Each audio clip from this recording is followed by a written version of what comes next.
On this mission trip, we're going to take you to the city of Chennai in South India. When people think of India, they often think of food. There are all kinds of wonderful, delicious dishes available. And because a lot of the people are Hindu, there's a lot of vegetarian meals to choose from. The assortment of colors appeal to the eye, and the variety of flavors burst in your mouth, albeit sometimes very hot. I'm getting hungry just talking about it. Another reason why the food in India tastes so good is due to much of the ingredients coming from open markets such as this one. Often the produce is just a day away from the served meal, so everything's fresh. When I walk through a market like this, I'm so envious as one does not find such healthy-looking produce in the supermarkets of America. The colors of the fresh fruit and vegetables is as bright as this lady's clothing. And then there are chilies, which are a main staple here in India.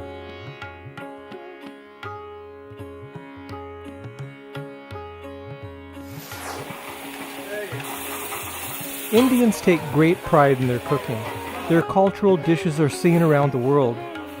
Restaurants such as this one in Kerala state has a large assortment of South Indian dishes. Rice is always the center of most of the meals.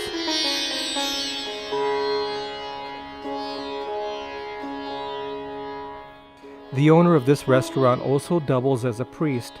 This is something you'd never see in America. The owner burns incense throughout the restaurant right before the busy evening shift starts. He believes this will bring prosperity and good business.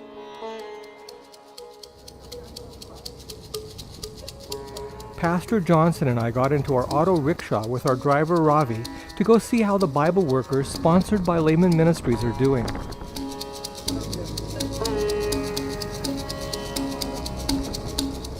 The rickshaw is one of the fastest ways to get around in India, if you don't mind the noise and the dirt and the pollution. Our Bible workers share spiritual food with those they meet.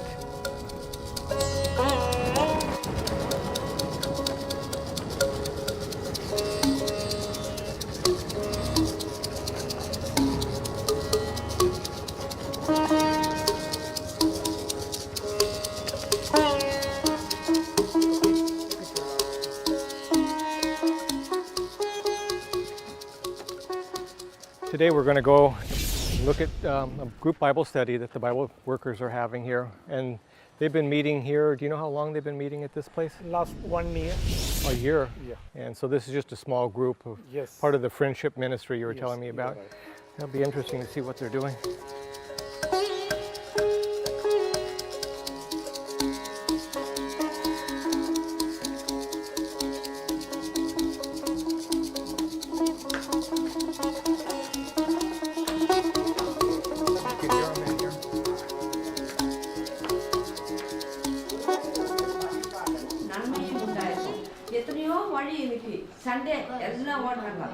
அதன் பிரகாரம் நமக்கு போது நம்முடைய கையின் பிரயாசத்தை நமக்கு சாப்பிடுவோம் உங்களின் பிள்ளைகளையும் இஸ்ரவேலருக்கு உண்டாகும் சமாதானத்தையும்.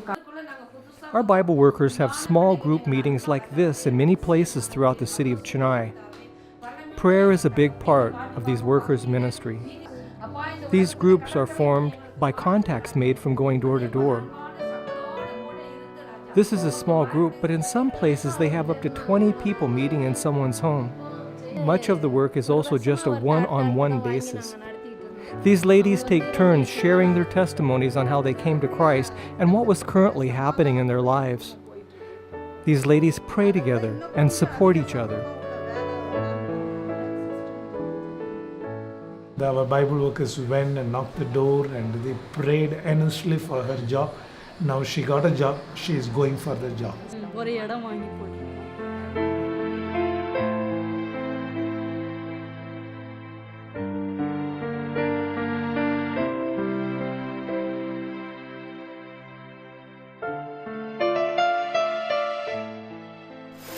Okay, so this is the area which you were talking about where they'd like to put a temporary church. Yes.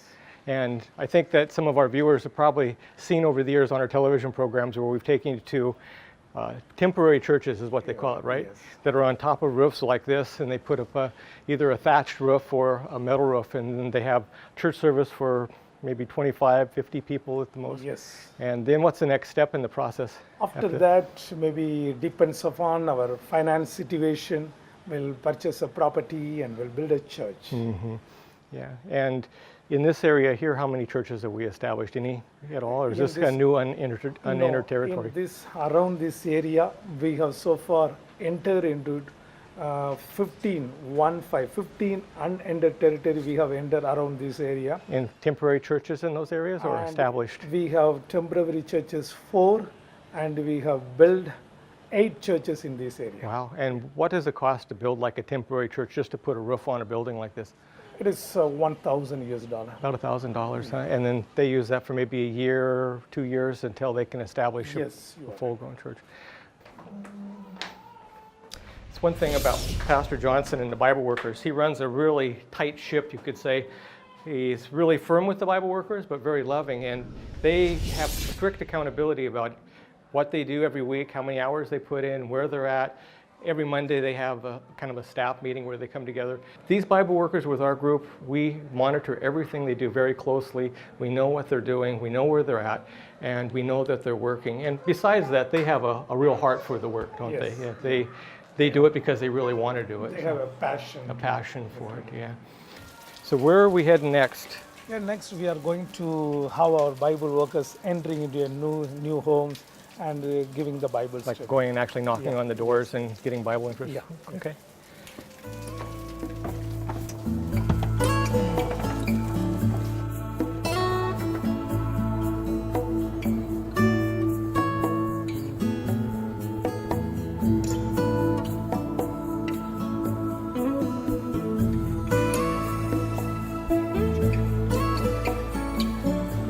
A lot of mosquitoes in this area, huh? Yeah, a lot of mosquitoes. And water also very dangerous.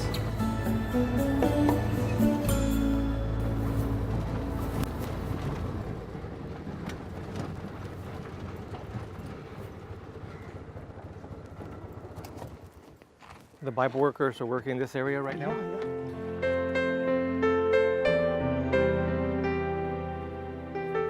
Our Bible workers go door to door 2 by 2. But this day, a group of 4 were visiting a home where they recently made contact with a Christian couple, along with some neighbors, all who wanted to study the Bible.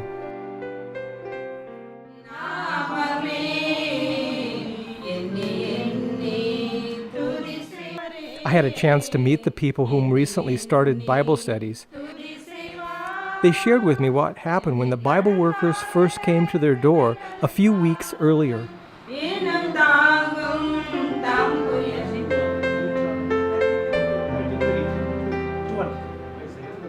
They open the Word of God like this in many homes.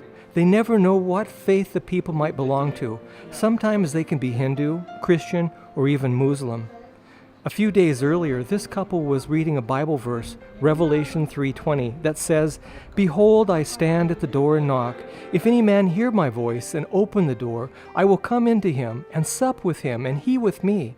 Right then there was a knock on their door, and it was 2 of our Bible workers.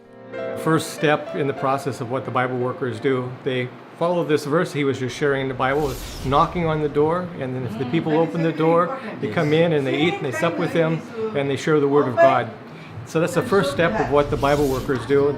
Then finally they have like a group Bible study, and then eventually they establish a church and people start worshiping together. And also she's attending where we went just now. That is a place every Saturday evening they meet. So she's regularly going. The grandchildren are crowns of us. That is the meaning. No. But still we have grandchildren. But I think we are Still old. we have. No, still we have. A short distance from this home was another lady we went to visit. She studied with the Bible workers and was recently baptized as a new Christian. She had a dream that confirmed she needed to study the Bible with our Bible workers. After her husband's death, she got a work in the postal service, and after her retirement, with a lot of few challenges, and she came to the city of Chennai with her son, and she was kind of need a prayer in her home for the peaceful situation. Her housemaid told, "Shall I bring a Bible worker who is coming to my home regularly?" Then she said, "Okay, bring, but except Jehovah's Witness, you can bring anybody." Then the day came, our Bible workers came, and she was so happy, and they were started sharing the truth. And the Pastor A.T. Manuel also came and shared a lot of biblical doctrine, state of the death, sanctuary, second coming, all of that. And she was so excited, and she took baptism. How long did she study the Bible with the Bible workers? இந்த Bible ஒர்க்கரோட நீங்க எத்தனை மாசமா படிச்சிருக்கீங்க? இப்போ ஒரு 6 மாசம் இருக்கும். 6 months. 6 months. And then she was baptized right after that? Yes. So a 6-month study period before she was baptized, because we're really careful not having somebody baptized until they're really grounded in the truth. We've shared on a number of our television programs about the simple process that we use here in India to be able to establish churches. We sow seeds with literature and television work. The television and literature goes to places where no man can go. It goes into homes and into people's hearts. And then when the Bible workers go door to door, they often knock on the doors and they introduce themselves as being connected with the literature or the television programs that a lot of people here are familiar with. And that often opens the door for them to come in and to be able to share. So this next step is basically personal visitation, going door to door and getting to know people. Then eventually, as they work an area, they get a core group of people who come together and start studying the Bible in a home, like we've seen already on this program. And that leads to a temporary church, oftentimes on the roof of a house or in somebody's home. And then as the company continues to grow, they buy property, they build a church, and a church is established. And even then, even though there's been a number of churches established in Chennai by Layman Ministries Bible workers, they do not get neglected and forgotten. The Bible workers continue, even years later, going back and visiting these churches, keeping these churches strong, making some of the people in those churches become leaders, and then having a pastor assigned to those churches to be able to keep those churches functioning properly. So it's a really simple process. You know, it's a proven process, the gospel process. Visiting people in their homes, meeting their needs, opening the Word of God, establishing a church, and then allowing that church to get involved with sharing the gospel to others.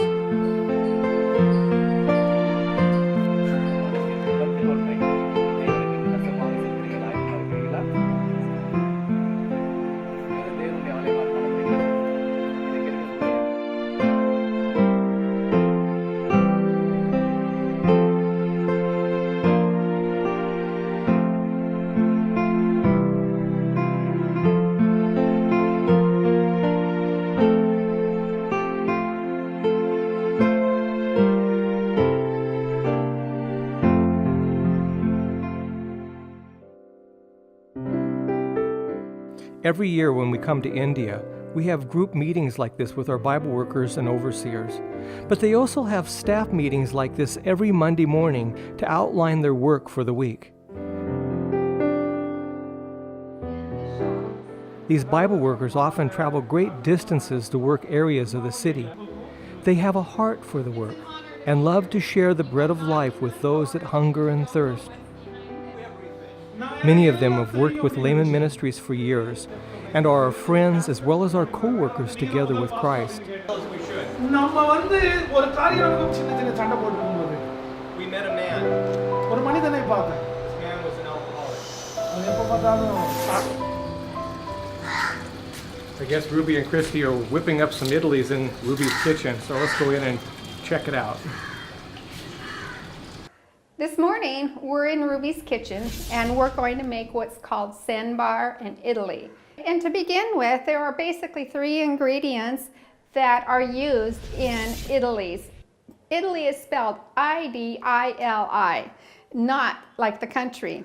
We've got 3 items here. We have what is called dal. Basically, it's your black bean. It's been broken, and the skins have been removed. And this is one of the foundations for the idli mixed with the rice and the fenugreek. And what happened with these 3 items is they were soaked. And they were soaked for about 4 hours, and then they were ground. And after they were ground, we ended up with a product that looks somewhat like this. It's kind of a milky substance. Also, what's been added to that is a little bit of salt. And so we've got 4 cups of rice, 1 cup of dal, about a tablespoon of fenugreek, and about, I'd say, a teaspoon of salt. And that's the basic ingredients for the idli. The idli ends up being a really nice little round rice patty. And if you just looked at the rice, at the idli, you would think, oh, how simple, it's just a rice patty. But it's really more involved than that.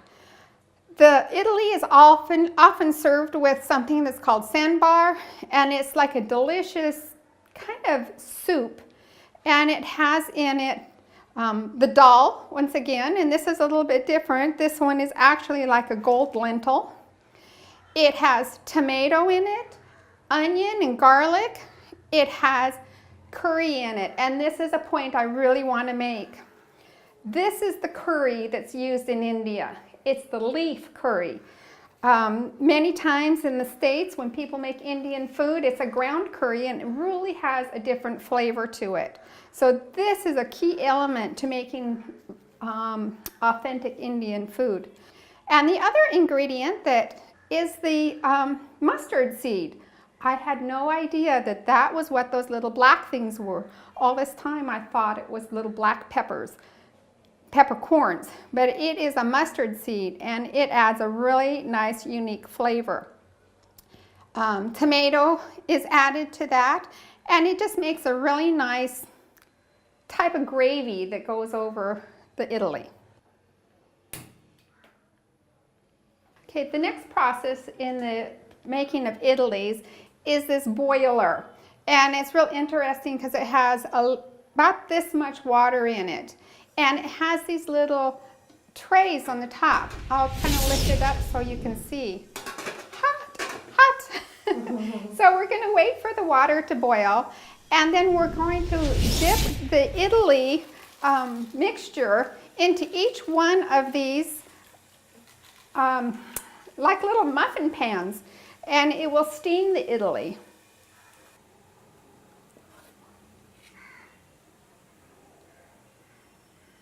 So we'll make 7 idlis at a time with this dish.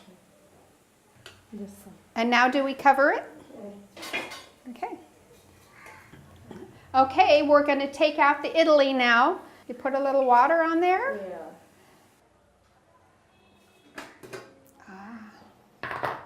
Okay. I'll move that.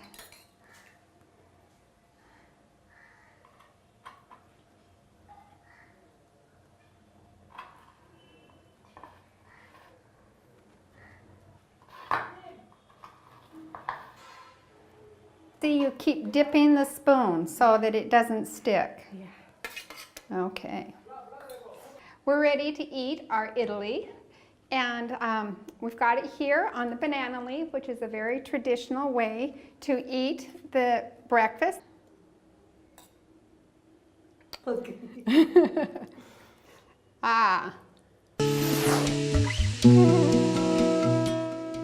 Next, we want to take you to Layman Ministries television studio and administrative building outside the city of Chennai. We have our bookstore here as well, and a church. How many years ago did we build this building? 4 years. 4 years ago? Yeah. So that's 2013? March 2nd. March 2nd. Yeah. That's, when did we have the dedication? On March 2nd, 2013 was the second. Oh, that was the actual dedication, Yeah. but we bought the property like a year before. Year with construction. before. I think almost we can say 5 years, but the studio and everything started to function since 2013. This place has really kind of transformed a lot because I remember when we first built it, Yeah. it was just bare, you know, Yeah. it was like, we didn't even have the cement or anything here Yeah. yet, Yeah. and no plants, but wow, everything's green and you got Green. flowers Yes. around here. Yeah. I want to see that new addition where you put all the books in for the bookstore, Yes. and that's on the top of the church, right? You are right. Okay. Yeah. But right now we're heading up to the new addition on top of the church that we have for book storage. We moved the bookstore out of this building, so we have more like living quarters up on the upper story of the studio, and we moved all the stuff up to the upper floor of the church.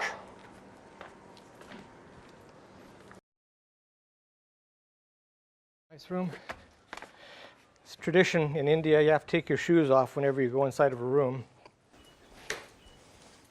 Looks pretty nice. This room is a lot bigger than the other storage room we Yes, have. more than double portion. Yeah, we really need the space. And what all do we have here? I've got a lot of boxes and stuff here. We have morning devotions, and these are historical lessons, These are the Amazing Facts historical lessons. amazing historical lesson, Uh-huh. and then the songbook church, songbook, church songbooks, hymnal songbook, then Steps to Christ. Yeah, we did a new print of Steps to Christ. You are right. Do you have any of the new great controversies here yet? And that we printed everything, new translation, and Do you have a copy here? everything. Any copies of it? A copy will come tomorrow. Oh, coming tomorrow. Tomorrow. They're getting just now starting to come off the press. Yes, yeah. Yeah, so we just printed Great Controversy, and you were saying it's done in two books, Two right? volumes. Parts 1, Part 2. Part 1 and Part 2. And then the Desire of Ages is going to be the next one to come off the Next press. one, yeah. And is that going to be in several volumes, 1, 2, or 3? Yes, yeah, that we are planning for 3. 3 volumes for You that are one. right, yeah. And what's the reason that we broke those books up into separate volumes? I think it's very easy to read because when you give a kind of 800 page or 900 page a book to a reader, even if a person wants to read, if you see the page or the book size, oh, this much, how can I read? Yeah, life is so busy now. People don't Yeah. want to obligate themselves to reading a Yeah. thick book. And it's interesting here, in all the years that we've been involved with translating literature, which you can see we've worked with a lot of different types of publications, that when you take a great controversy book that's like about this thick in English and translate it into Tamil, it all of a sudden turns into about that big of a book. So to hand that book to somebody is pretty intimidating unless they're really committed to it. Yeah, and also I would like to thank the donors and the support to build this storage building because the reason is we are waiting for another almost 10 to 15,000 books On the way, coming more on the books way by another 3 months because we want to store the books as much as who are all printing This room is not going to be big enough even to handle. Big enough. I mean, we're printing Yeah. large volumes of books here, and then we're working with some other organizations too that sponsor the printing of books, and they donate books to our ministry because they know that we have a good system for distribution. So, yeah. Oh, historicals. Why don't you tell us about these a little bit? Because this is very nice one, the historical lesson by Amazing Facts, and we have translated in a multicolor, and this is very nice. It's attracted to the people very much, to the readers. Yeah, these And- look just like the ones in America, but they're in the Tamil language. And by the way, I was in contact with Amazing Facts recently, and I gave them the PDF files for each one of these. And these are now available at Amazing Facts on their website. And also some of the other ones that we've translated in other languages. You can get these, share with your Tamil friends or Lithuanian friends or some other countries like that that have been provided to Amazing Facts from Layman Ministries. Yes, that's very nice. Tell us how this is distributed. And this one, people, the first one, people who calls from our television program and wherever we hold an evangelistic meeting, people, they ask the books. Then we send the books. And also, Is it just mostly going to people around the city of Chennai? around the city of Chennai and the whole India, not only Chennai, the whole India. Then this is very interesting. The Southeast India Union of Seventh-day Adventists in the southern India, the union has made a law. They have to buy all this book and sell in the school. To the Adventist church schools? You are right. So they're saying all this literature now is getting distributed in Adventist church Yes. schools. Does any of this literature go overseas to other countries? Yes, the third thing is people who are in Far East like Sri Lanka, Singapore, Malaysia, even France, even America. People who comes, oh Johnson, I heard you have this book, why can't you give? Because now a lot of IT people are in America, from India, they are from Hindu background. When they come to America, they are slowly through friends, they are coming to the church. Then they would like to read, this is a counsel to the church and this is truth. So they started to read like that. So even throughout the world, these books are going. Yeah, praise God. And before you call our ministry and request a Tamil version of the Great Controversy, realize we really don't store any of these books at our ministry. We would have to put you in contact with our office here in India. So these are the guys from the studio. Who are they? Christos Samuel, he is a studio manager and coordinate all the programs for television and YouTube and evangelistic meeting. He is in charge for production. Then he is Praveen. Yeah, Praveen, you're new here, aren't you? Yeah. How long have you been working? I'm here working for past 6 months. 6 months now. Okay, good. Yeah. And what is he doing? He is a kind of marketing guy. He can handle all the situation. He's smiling. so if there is any challenge, we can send him friend. He will do everything. And what kind of technical stuff are you doing? He's an editor. Editor. And he's Sudhakar. He's graphics. He graduated in diploma in graphics, and he also editor. You've been with us 2 years now? 2 years. Yeah. Almost more than 2 years. And he's kind of a behind the scenes guy. He does a lot of the camera work and different things like that too. And also he's a security. You're the security guy? And the storage bookstore manager. Is he involved with the one shipping the books and things yes, like that too? Yes. Wow. So he knows everything. And we have a community service called tutoring. They're all from villages and they go to the government school. So our team, the technical team, after their work 5 o'clock, as a voluntarily, they involve in this evangelism. So you're just kind of helping the kids like in the areas they might be weak in like math and other English and science. And also for your information, even the school teachers came and they appreciated our technical team. Wow, wonderful. And they appreciated us. Are you guys involved with the tour? Yeah, and one of the things that I've noticed in coming to the studio over the last 4 years is that the presence that this studio has with the workers here, the Bible workers, and actually even the studio tech guys, all the people in this community love them. You know, this is a predominant Hindu area, but the children come here, they're getting the tutoring, and everybody's well respected here. I'm eager to see what's going on at church here and see how many people are attending. Yeah.